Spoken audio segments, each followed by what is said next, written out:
bebe zorzety a enina amin'ny 20 taona voninahitra ho an'Andriamanitra misy vairatsy nononakavanana nandritry ny ray taona sy tapany, nandritry ny ray taona sy enim-bolana zany, rehefa nametra tanana dia tsy nandeha raha fa maina sy maivana tanteraka amin'izao a. Teka maritsika ho an'i Jesosy e! Aiza le izy? Nanino izy zao? Afaka mihetsiketsika tsara tanako. Kansera nahazo azy ozy izy ny dokotera, satria manana dokotera miara-manompo aminazy zay dia azavany teo hoe kansera ony nahazo azy tao amin'ny onono avanana. Taloha zany io tanany io tsy afaka niakatra sinidina. Fa zao izy Zao afaka manao. teka maritsika ho an'i Jesosy e!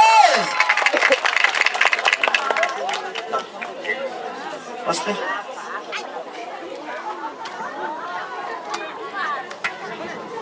Iza nanao an'izany?